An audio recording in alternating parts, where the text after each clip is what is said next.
Jasmine Crockett walked into the chamber, looking like she'd already decided who was guilty. Her seat was gone, her career hanging on threads, and she had a name ready to throw. It wasn't just any name, it was Donald Trump's. She said it in the first minute. She blamed him for everything. And then, before she could even sit back, the entire room shifted. Phones lit up, cameras tilted forward. Aides moved like something was about to happen. And somewhere else, Trump was watching, waiting, ready to make her regret it. This is how one sentence became a national headline, and how it all ended in the one way she didn't see coming. Stick with me.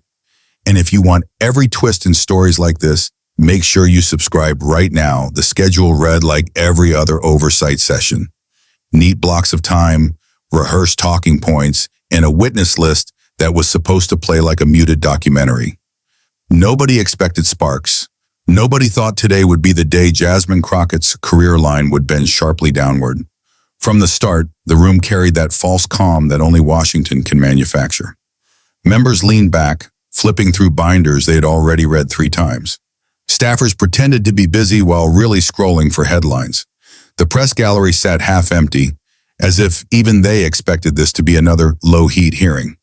Crockett was slotted in for a mid-morning questioning round, the kind where most members throw in a few safe jabs to prove they were present, then move on. Her aides had given her a folder thick with bullet points, a list of names, and a safe arc. Mention the loss of her seat, frame it as procedural injustice, hint at systemic bias, but never, ever personalize it. And for a few minutes, she stayed on script. Her voice was steady, her gestures calculated. She paced herself through stats about redistricting shifts, funding gaps, and voter demographics. The kind of data most lawmakers pretend to listen to while checking their next meeting time. But underneath the routine delivery, there was something. A restlessness in her tone, a slight hitch every time her eyes met the cameras. She wasn't just there to speak. She was there to land something, and the wrong moment would make it obvious. By the time her first minute was up, people in the back row had started noticing it. The faint tremor of someone who isn't just testifying, but is preparing to ignite something bigger. They just didn't know yet who was about to get burned. It happened just 12 seconds into her second round. She set the folder down, too neatly for it to be an accident, and leaned into the mic like she was about to drop a rehearsed line. The cadence slowed, the room stilled, and for a fraction of a breath, you could almost hear the fluorescent lights hum. Then she said it. Not a policy term, not a committee reference. A name. One that did not belong in this hearing, at least not on record. Donald Trump. It didn't come out like an ordinary reference, not the way lawmakers casually invoke him to make a point. No, she laced it with an accusation. A sharp one. She tied him directly to her loss, painting the picture of a deliberate play to unseat her. The subtext was razor clear. Her downfall wasn't just politics, it was sabotage. In the front row, 2 senior aides froze mid-note. The chair's pen stopped moving. The cameras in the press gallery tilted in unison like a flock of birds spotting prey. Even members on her own side looked like they'd just seen a chess move they hadn't accounted for. The name didn't just shift the tone, it detonated it, because in this chamber, that name carried weight. It wasn't just about Trump himself, it was about the network of loyalists, the base that could turn any clip viral by nightfall, and the shadow of retaliation that came with crossing him publicly. And Crockett hadn't just crossed him. She'd aimed the shot directly at his chest. The only problem? He was watching. In D.C., the loudest sound you'll ever hear is when no one says a word. The moment Donald Trump left Jasmine Crockett's lips, the hearing didn't explode. It imploded. No gavel, no shouting, just that heavy, suspended quiet that makes people aware of their own breathing. The chair's eyes lifted, then dropped to the dais as if a roadmap to normalcy might be hiding in the grain of the wood. A court reporter hesitated half a keystroke, long enough for the delay to feel like a verdict. On the minority side, a senior member folded his arms and stared down the length of the table, expression flat, waiting to see who moved first. Crockett tried to keep her face neutral, but the tell was there. The tiniest flare of the nostrils, a quick swallow that lifted the notch in her throat. She adjusted her mic, an unnecessary motion, the kind people make when their body wants to run, but the chair won't let them. 2 rows back, a staffer's phone buzzed on the table. She didn't pick it up. She slid it under a legal pad as if hiding the screen might stop whatever had just begun. Another aide, younger, more obvious, leaned back and tilted his phone so only he could see. His pupils widened. Then he started typing with both thumbs. The cameras in the press gallery didn't pan. They leaned. Long lenses breathed forward, stealing half inches until Crockett's expression filled the frame. This is what producers live for. Not the line, but the face that follows it.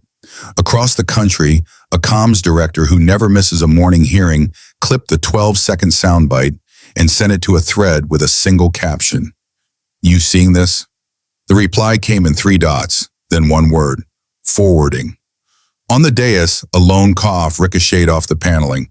The chair cleared his throat, a soft, bureaucratic sound that usually floats hearings back onto their rails. It didn't move this one an inch. Crockett pressed on, too quickly now.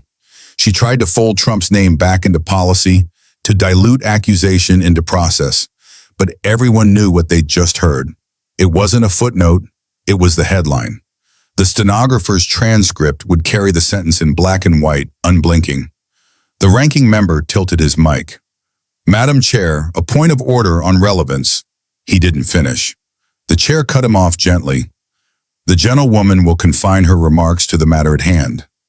That phrase, neutral in tone, lethal in subtext, landed like a hand on a hot stove. Crockett paused. You could watch the calculation in her eyes, push through and look defiant, or pull back and look rattled. She chose neither. She sipped on water she didn't want and set the glass down too carefully, as if the desk might shift. Backstage, a committee comms aide whispered into a phone, "We're going to need guidance." "No, now." She said his name. She blamed him. A beat. "Copy. I'll stall." 10 blocks away, a PAC office lit up. A junior analyst mapped Crockett's district numbers against the last 3 cycles, highlighting every vote that split her base. A senior operative circled 2 bills and underlined a line from a local op-ed. She went national and forgot the neighborhood. On another coast, no one in the room knew this, but they felt it anyway. A man whose mornings are scheduled in 5-minute blocks watched the clip twice. Not on mute, he listened to the cadence, to the barely masked quiver on "Still Have My Seat." He didn't call an aide. He didn't call legal. He reached for a pen, scribbled 4 words on a note card, and slid it to the edge of his desk like a pawn he'd decided to move later. Make her own case. Inside the chamber, the chair offered Crockett the procedural off-ramp. "The gentlewoman's time." "I'll conclude," she said, voice steadier than her hands, "but let the record reflect interference matters." There it was again, interference. A word that invites an investigation it can't survive or a backlash it can't outrun. Silence returned, meaner this time. Not shocked, expectant. The kind that looks at the red tally lights on the cameras and thinks, "This won't stay in this room." A reporter in the gallery whispered to another, "If he answers, this goes nuclear." "He always answers," the other said. Crockett gathered her papers, too many, too fast, and stacked them into a neat, trembling rectangle. She tried a small smile that didn't reach her eyes, then yielded the mic. The chair moved on.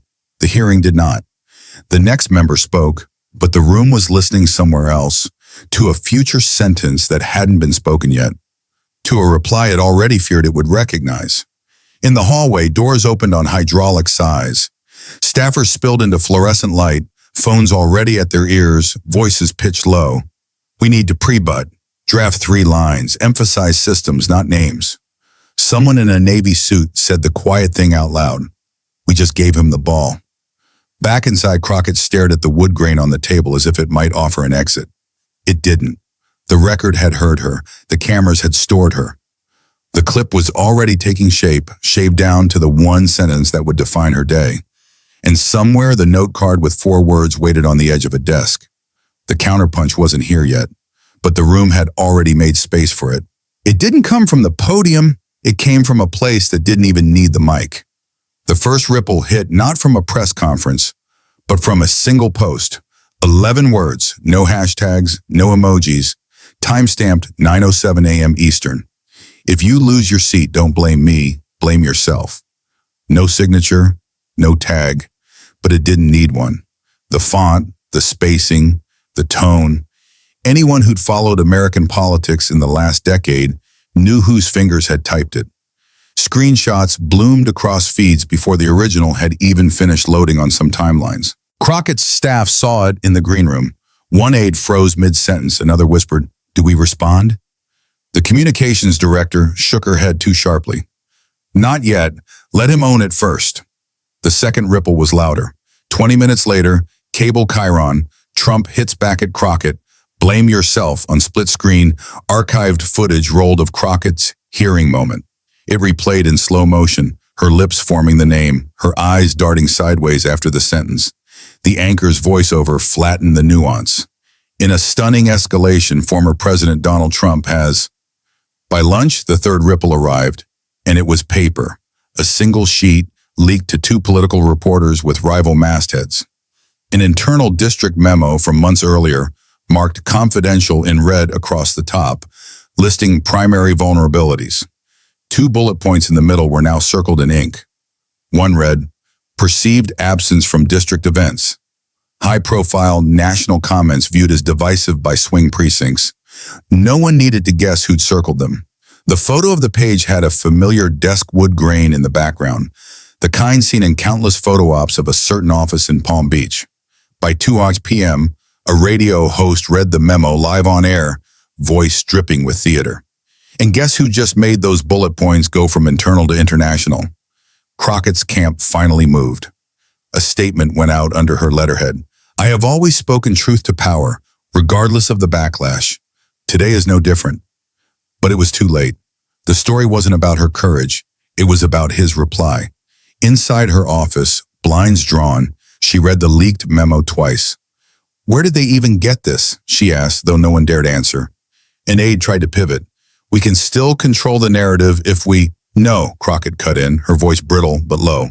"It's already his." And she was right. Cable producers began calling the moment the 54-second fracture, but only as a prelude to the replay of his 11 words. Somewhere in Florida, a note card with the phrase "make her own case" was torn in half and dropped into a shredder. Mission accomplished. It wasn't the outrage that scared them. It was the growth curve. By the time evening shows were booking guests, the panic wasn't in the headlines. It was in the calls no one was supposed to make. On Crockett's side, senior staff huddled in her office, phones on silent, blinds still down. One strategist leaned forward. "If this runs another 12 hours, it becomes the only thing people know about you this month." Another countered, "If we try to bury it too fast, we look guilty." They settled on an old DC tactic. Feed a different controversy to the press. Something safe, something boring, but loud enough to distract. An education funding dispute was chosen, complete with a pre-written op-ed. It went out at 9:01 p.m. sharp. On Trump's side, the calculation was simpler. Let it breathe just long enough to sting, then pivot to something bigger. At Mar-a-Lago, aides argued whether to drop another one-liner in the morning. One advisor warned, "If you swing again now, it looks like a fight. Right now, it looks like a win." Trump smirked but stayed silent for the moment. Meanwhile, in the Capitol Press Gallery, reporters were comparing notes. One noticed something odd. Two committee members from opposing parties had both declined in interviews with the same phrasing, "We're moving forward on the business at hand." A memo had clearly gone around. Cable producers, smelling the cover-up, doubled down. Chyrons grew sharper. Crockett scandal. Is DC closing ranks? The next morning, a single headline from a mid-tier political blog sliced through all the controlled messaging. The seat she lost before the election began. It wasn't true, not yet, but it didn't have to be. The headline fit the mood, and once it hit social feeds, the comments filled with gifs of her hearing, split-screened against his post. By midday, the op-ed about education funding was buried on page 7. The scandal they tried to smother had learned to breathe on its own. It didn't take a press conference. It took one forwarded file. The first sign that the walls were breaking didn't come from a news anchor or a whistleblower. It came from an aide who wasn't supposed to have clearance. At exactly 11:42 a.m., just minutes before the recess bell, a PDF landed in a reporter's inbox.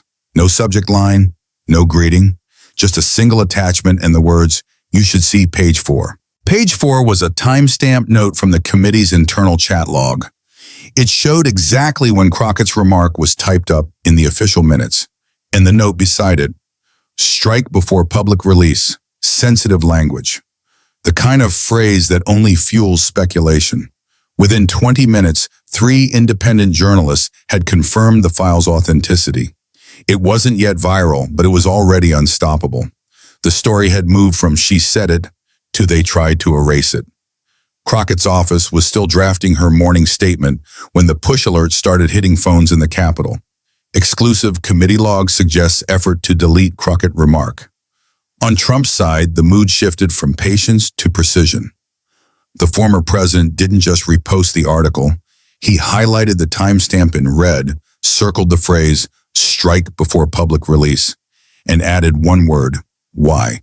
By lunch, reporters were calling the whole episode the strike note scandal.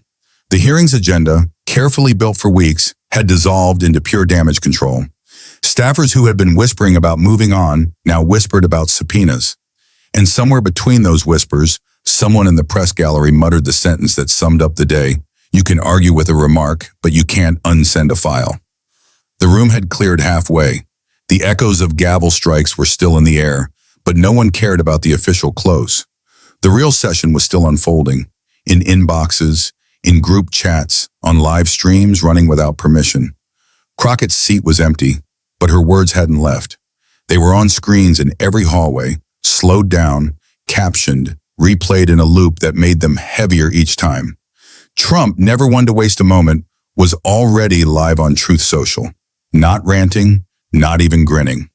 Just reading the log note aloud, letting the phrase "strike before public release" hang in the air before ending with, "Some things you can't walk back."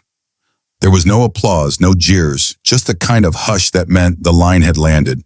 People didn't look at each other. They looked at their phones, waiting for the next push alert. By the next morning, the networks had stopped calling it the Crockett Exchange and started calling it the claim. Because it wasn't just about what was said, it was about the fact that it now belonged to the public. Forever. And in politics, there's nothing more dangerous than a sentence that doesn't go away. If you were watching that unfold, hit like, drop your take in the comments, and subscribe so you don't miss what's coming next. Because if this was the claim they couldn't bury, you'll want to see the last one they tried.